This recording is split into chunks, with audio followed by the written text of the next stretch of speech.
Howdy gamers, and welcome to the XMMORPG video preview for the upcoming MMORPG RaiderZ from Perfect World Entertainment. The game has just entered its open beta period. It had a hugely successful closed beta with lots of players and critics giving the game a good rating. We'll walk you through the video step by step. Firstly, we'll cover the character creation aspects. That's obviously the first part of the game you're going to see. I have played a lot of titles from PWE. I don't find the character creation to be the strongest aspects of their games, but in RaiderZ they've definitely took it up a step. The options are quite in depth. There's quite a lot of choice. You can pick your gender, obviously between male and female, as well as your role, which is your class. There are 4 in the game. They do conform to your regular MMORPG archetypes: tank, healer, mage, damage dealer, that kind of thing. Other options include being able to change your basic facial features, such as your style of face. I think it's about 12 options per character, so it's not a massive choice, but there's still plenty of choice there. You can add extra detail with makeup and facial scars. I do really like all the tattoos as they put there. I do really like the tattoo system. You can customize it, move a tattoo over your face, change the colour. Pretty good feature overall. Other aspects that you can change include your basic appearance with your clothing. You can only choose between 2, but these do change quite quickly in the game, so that doesn't really matter too much. The next area of RaiderZ that we will explore is the crafting. I wasn't overly excited when I read about the crafting systems before release. It's not really something I focus on too much in games, but I do like to have a little bit of depth just to give you a bit of a side task when you're bored of grinding. It's a very basic crafting system. Those of you that aren't into crafting heavy MMOs will enjoy it. You just basically go around, collect materials, and then hand them into an NPC. There is quite a lot of choice. In the first starting town you can end up constructing 3 different types of armor sets and a variety of different weapons as well, so there's no shortage of choice in terms of what you can create and when you can create it. The crafting materials are thick and fast. There are literally dozens upon dozens that you'll find at the start. Thankfully you do have an absolutely massive inventory space in that you can hold like 80 items, so it's not too bad that you're finding crafting arms of pretty much everything you kill. I do apologise about the lack of sound in this bit. I had something go wary with my sound card. It didn't pick up anything, but it does return still in the video. It's a great system if you don't mind, just a side thing. It's not really a major aspect of the game. You can get some really good weapons, and the weapon and armor designs in this game are amazing. They really are. This is the game on the maximum settings, but some of the swords you see as you sort of increase in level, get better crest rewards, craft better items, they really do look awesome. You can craft other things other than just weapons and armor. So far I've been able to craft a variety of foods. The foods are quite useful. They buff your stats for a short period of time, so if you've got the materials to keep those up, it's always good to have some of those on you when possible. Although the game does have a variety of interesting mechanics and features, the core of RaiderZ is the combat. There is no question about that. The whole game is about the combat. It has been compared by many to the popular Monster Hunter franchise, which of course is pretty much massive everywhere. You can use WAS and D to move around. You can also go to point and click, but there's not really much point unless you want to be able to auto run a short distance. But if you're using the combat, the basic controls, WAS and D. Typical hotkeys you can see at the bottom, 1 through 9, just sitting there to use abilities and items, that kind of thing. The game is in only open beta at the minute, so there are a couple of times in the video where things get a bit jittery in that, but you'll have to excuse that. Hopefully things will be polished a bit more by launch, but I'm sure they will. So as what you're seeing here is an epic boss. There are tons of these. I've seen 6 or 7 in just a few hours play, and these are what you'd compare to the Monster Hunter games really. Each of them have got their own set of attacks and habits and abilities, and it's a player's ability to react and adapt to those monsters that make a player good or bad. This is not your typical MMO where you could just run up to something and repeatedly mash the same key over and over again to kill it, because if you get hit by that ridiculously oversized pillar, you're probably going to die. So the idea is to avoid things using the dodge mechanic. Dodge can be performed with just double tapping a direction or pressing the shift key. It's very fluid, very quick to respond, so there's no issues with missing it or not doing it properly. It's quite simple to use. This is another epic boss fight in the same area, actually, just a short while after when you complete a different quest. Again, quite a large boss. Again, hits really hard if you let him hit you, but totally different mechanics to this one, as his abilities and moves are completely different to the big guy with the pillar.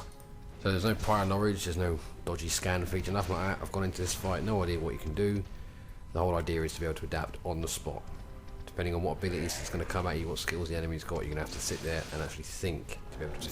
Plenty of MMO games boast about this, that and the other, bringing this to the game, this to the features, all that kind of stuff, but this game brings thinking to combat.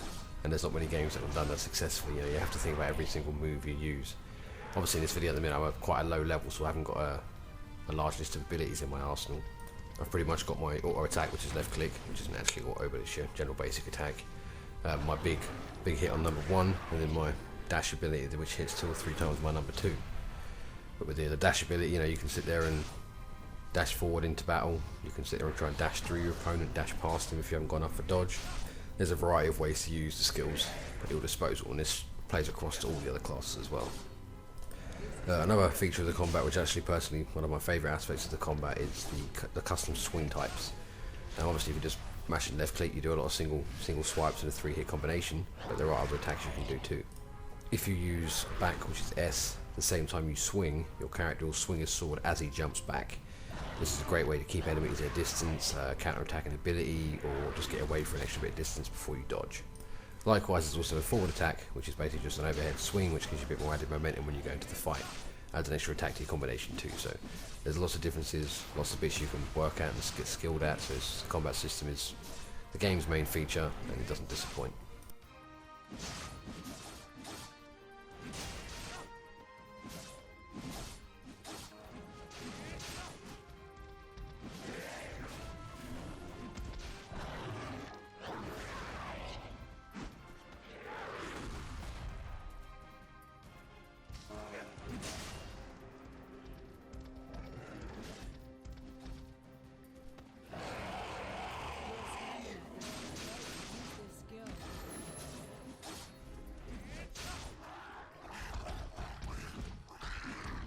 This is the final boss, if you like, of the first area. After you do a number of quests and missions and speak to NPCs, and now you come up against this guy on the beach. And just like the other epic bosses, his abilities and skills are totally unique. You have no idea what he's going to do, no idea what his tell signs are. So you go to the fight and just basically hope for the best that you can see what kind of abilities and that he has before he's got them. Now the secret to surviving the combat, even against average mobs, because they're very similar, they've got their own more powerful techniques that you can dodge to make the fight a bit easier, is the visual cues, and sometimes audio cues given by your enemies. For example, if they're about to do a pouncing attack, you'll see them maybe sort of constrict themselves a little bit, put their legs in tight before launching themselves into the air. Other attacks include vomit type attacks, where they hurl something at you out of their mouth. They usually pull their head back before they do things like that. They all vary from monster to monster, but it's something you have to keep your eye out on, which is, yet again, is bringing that thinking into the combat, making sure players are paying attention to what their enemies are doing, and not just sitting there hitting 1 through 5 while they're watching something on the TV. Another cool feature that you can actually see in the video at the moment is the ability to pick up pieces of your enemies and smash them with it. You know, quite a unique ability, quite a fun thing to do add into a game. Basically, as you're attacking your opponents, and this can happen to big boss monsters like this, lots of the smaller monsters, sometimes they'll drop the weapon they were holding, and you can run around with that. Usually they've got a time limit on they expire after 10 to 15 seconds, but it's enough time to group up a few mobs and get some big attacks off. Each of the weapons and items you pick up off the bodies varying, like this one I've got a shield, other ones you can pick up big swords, big clubs, so that's always something to keep your eye out for, and a lot of times like this fight it makes things a lot easier because it gives you increased abilities in certain areas, so it's definitely something to watch out for during combat. I'll leave you guys to enjoy the rest of this fight, and then we'll get into the other minor but nice features in RaiderZ.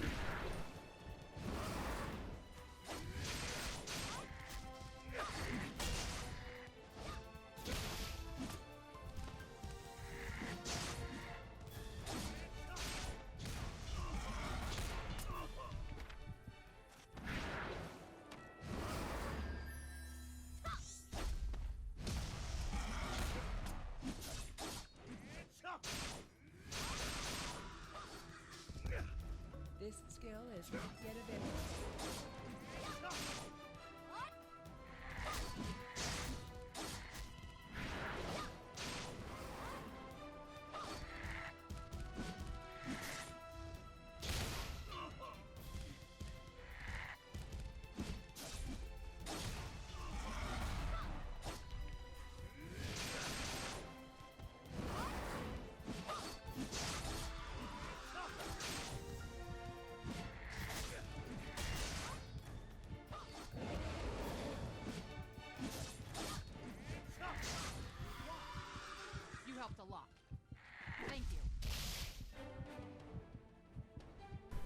There are mounts in the game.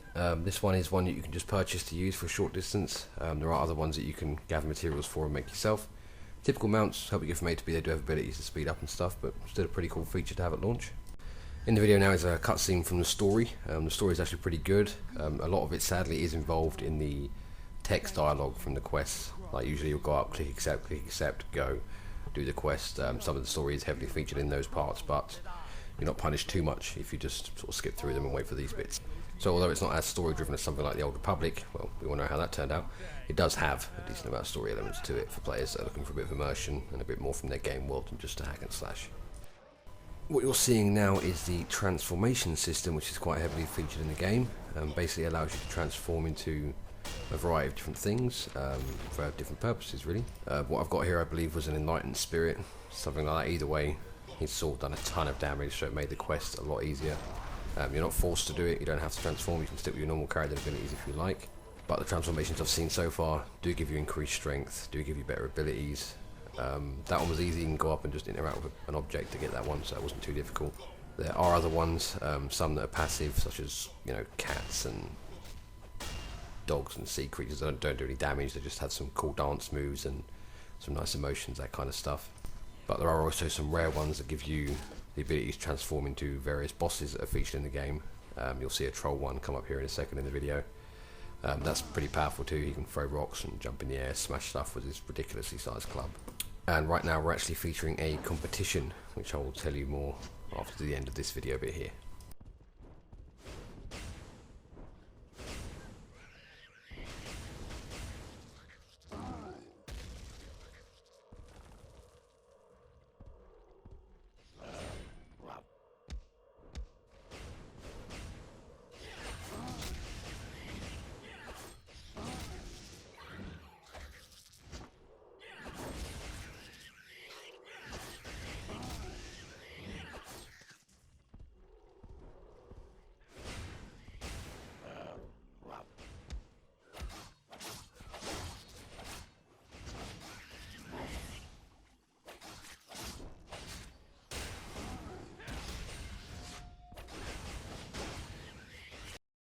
As I mentioned just a second ago, we are currently doing a giveaway for RaiderZ. We've partnered up with Perfect World Entertainment to bring you guys 2,000 keys, yes, 2,000 keys, for a transformation giveaway pack.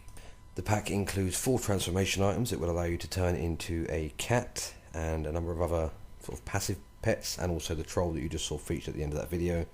You could become one of those too. It's all very simple. We don't use a complicated process here at XMMORPG. All you have to do is visit the site. The link will be on the video at the bottom here.